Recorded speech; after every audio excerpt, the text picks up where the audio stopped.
les défis de l'éducation dans la province du Congo central. Je crois qu'en le suivant, chacun de nous se pose mille et une questions. C'est vrai, nous l'avons dit au début, que pour nous, ce qui est essentiel, c'est d'abord de voir la volonté qu'a le gouvernement provincial d'aller de l'avant. La province n'a certainement pas assez de ressources, mais lorsqu'on s'engage, malgré le peu de ressources qu'il y a, à promouvoir une action essentielle dans le secteur de l'éducation, c'est donc à consolider. Et l'éducation, c'est un droit. Pour y arriver, il faut consacrer les ressources. À la chute, l'intervenant précédent a montré comment 2017, 2018, 2020 ont été catastrophiques en réalité en matière d'allocation budgétaire, en matière de dépenses d'éducation. Nous allons maintenant essayer de voir quel est le profil. Ça, c'était le passé, c'est vrai. Mais nous sommes en 2023.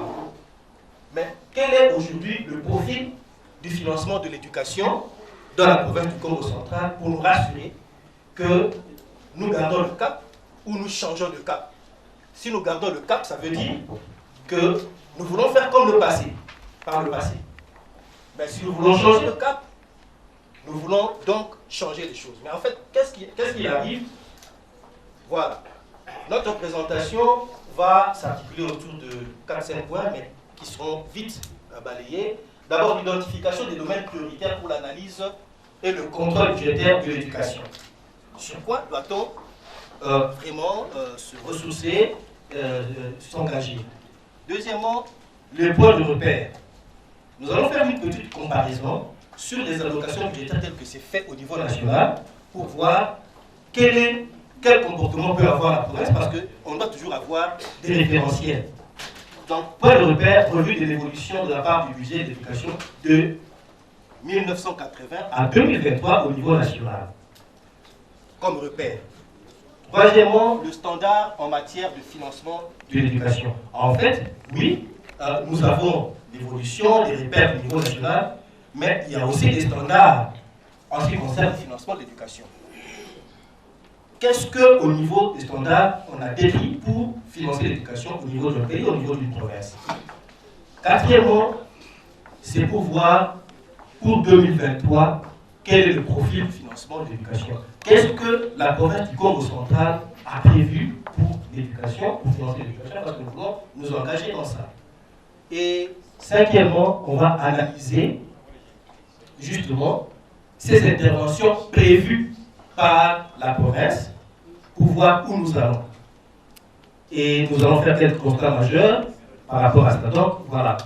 Tout de suite, les domaines prioritaires. Quand on veut contrôler le budget ou on veut faire une analyse budgétaire, surtout dans le secteur de l'éducation, ce qui va nous intéresser, dans un premier temps, c'est quelle est la part que le gouvernement provincial donne à l'éducation pour son budget provincial. Deuxièmement, ça va être la taille même du budget. Parce qu'une chose est vraie, on donne que ce qu'on a. On donne que ce qu'on a et la part du budget augmente lorsque les recettes de la province aussi augmentent. Donc, même pour la société civile, des fois, nous ne faisons que réclamer, augmenter les dépenses, Mais nous ne faisons pas assez d'efforts pour soutenir les gouvernements, aussi bien au niveau national que provincial, dans l'augmentation des recettes. C'est aussi un aspect important parce que si nous voulons avoir assez de ressources pour les dépenses publiques, il faut aussi encourager les initiatives tendant à augmenter l'assiette fiscale pour que la taille même du budget augmente. Plus le budget augmente, plus on a plus de ressources également pour les secteurs publics. Donc, il ne s'agit pas seulement, et même un engagement que la société civile devrait prendre dans ce sens-là. Et lorsque l'on a parlé de la taille pour encourager le civisme fiscal, évidemment, il faut également regarder la pertinence du budget. Ça veut dire, ce que l'on reçoit, on met dans le secteur de l'éducation, c'est utilisé pour faire quoi? L'essentiel, en ce qui concerne, pour être pertinent dans l'utilisation des dépenses de l'éducation, eh bien, c'est réunir les besoins, plutôt rencontrer les besoins c'est que la population, les populations les plus éloignées, ceux qui sont les plus éloignés, les vulnérables demandent encore besoin. Et donc c'est pour ça qu'on fera attention beaucoup plus dans l'affectation des budgets, dans l'affectation des dépenses d'éducation pour rencontrer les besoins ayant trait à l'équité dans l'éducation. On fera attention pour, bien entendu, rencontrer les besoins ayant trait à l'amélioration de la qualité de l'éducation qui continue à se détériorer. On fera attention à la dépense que notre pays avait accordée jusqu'à 33% de son budget à l'éducation. Mais il vous rappellera que 82, c'était déjà le programme d'ajustement structurel avec le Fonds monétaire international qui a commencé. La chute de l'éducation a commencé là. 2082, directement en 2083, nous sommes descendus à 17%. L'année qui a suivi, 1984, on est descendu à 9%, 7%, 7%, jusqu'à atteindre 0,2% en 1981. C'était encore pire avec les années blanches et tout a été déclenché là. C'est la démarche de l'éducation qui a commencé. Déjà à partir de ce moment. C'est comme ça que lorsqu'on traite avec les institutions de Bretton Woods, il faut toujours faire attention en ce qui concerne les questions d'ajustement structurel, les dépenses publiques en matière d'éducation peuvent commencer à souffrir. Mais il y a eu aussi des moments d'embellie. Aujourd'hui, par exemple, nous remarquons qu'au niveau national, pour la prévision 2023, c'est 18,77. Prévision. Ça, c'est le niveau national. Ça veut dire que la part du budget national de l'éducation. Nous avons présenté ce code repère pour que la province ait au moins un exemple. Si au niveau national, on donne ça, eh bien, les standards. Quels sont les standards lorsque on veut donner des fonds dans différents secteurs? Pour l'éducation, les standards réclament que 1. Le gouvernement consacre au moins, en ce qui concerne le référentiel en termes de PIB, au moins 4 à 6% du PIB à l'éducation. Si ce n'est pas cela, c'est consacrer au moins 15 à 20% des dépenses publiques à l'éducation. Ça, c'est le standard. Pour se dire que nous, voilà, nous commençons à nous intéresser vraiment dans l'éducation. Alors, quelle est la situation du Congo central?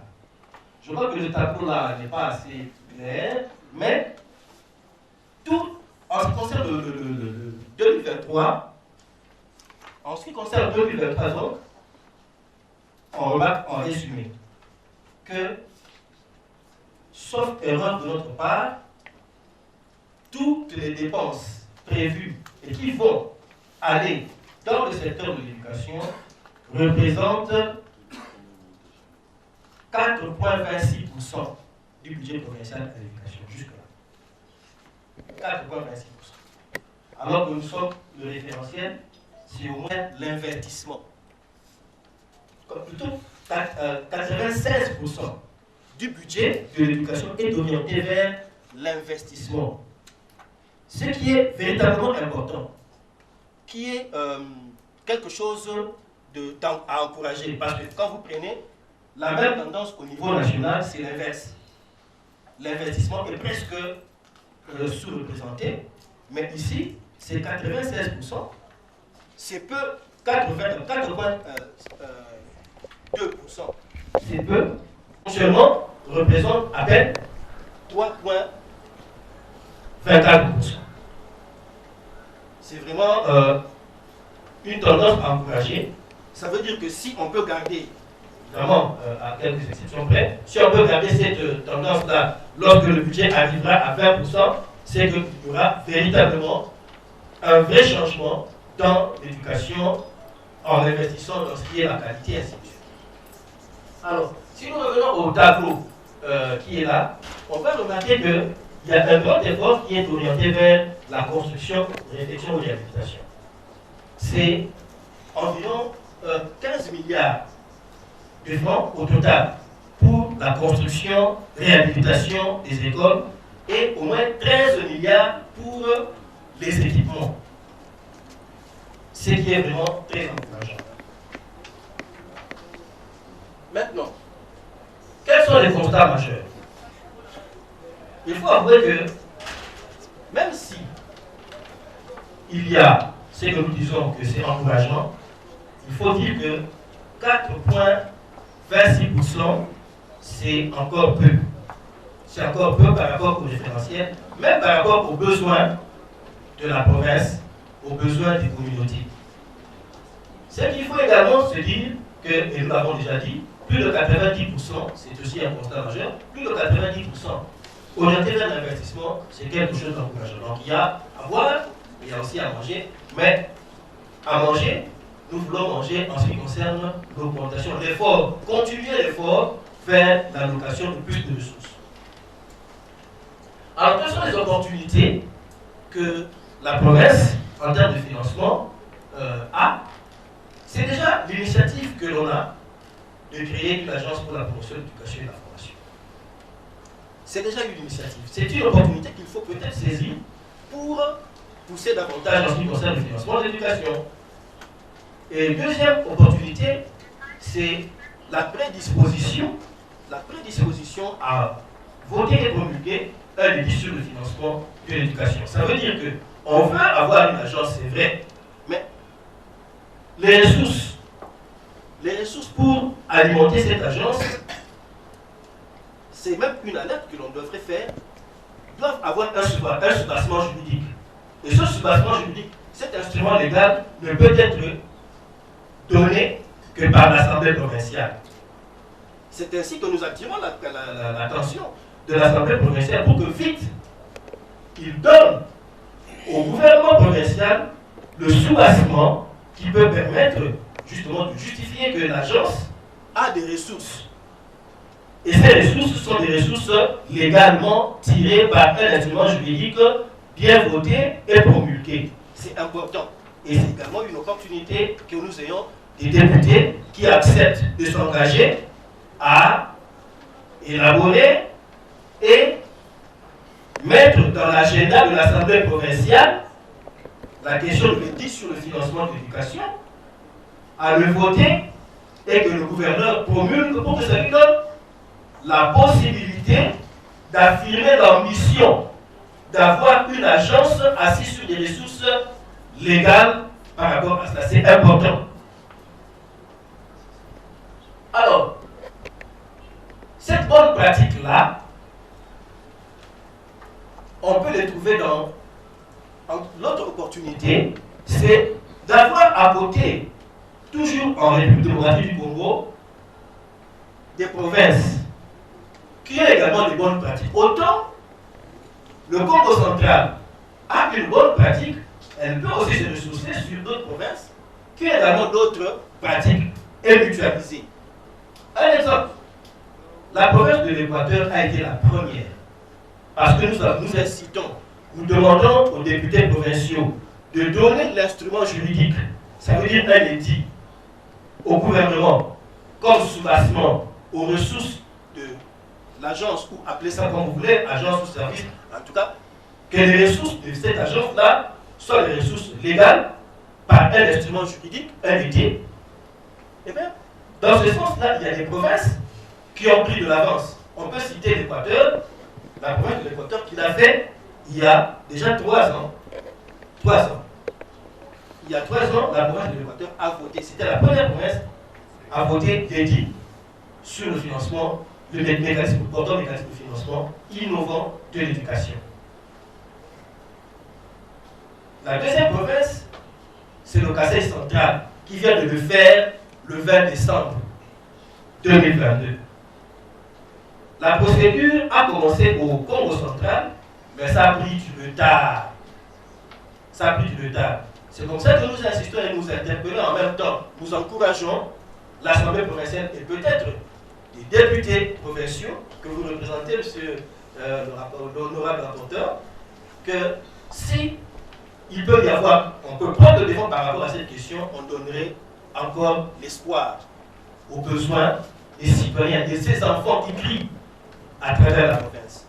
Et l'autre exemple, c'est au niveau du Kasaï central. Par rapport à l'édit, on peut trouver des exemples à l'Équateur et au Kasaï central. Au Sud Kivu aussi, il y a un très bel exemple, ils ne sont pas encore arrivés au vote, Mais déjà, le processus est là. Donnez-moi juste une minute, je vais chuter. Alors, l'autre bonne pratique, c'est au casse central, c'est par rapport à l'allocation de la part du budget alloué à l'éducation. Le casse central, en 2022, n'avait donné à l'éducation que 0,58% à l'éducation. Insignifiant. Ça veut dire que c'est presque rien. Et 95% des fonds alloués servaient seulement au fonctionnement du ministère. Mais l'année 2023, dans les prévisions budgétaires, ils sont passés de 0,58 à 22% du budget provincial alloué à l'éducation. C'est aussi une bonne pratique. Maintenant, ce qui reste, c'est de traduire cette volonté-là qui est chiffrée dans les papiers en actes, effectivement, en termes de dépenses, effectivement, en matière d'éducation.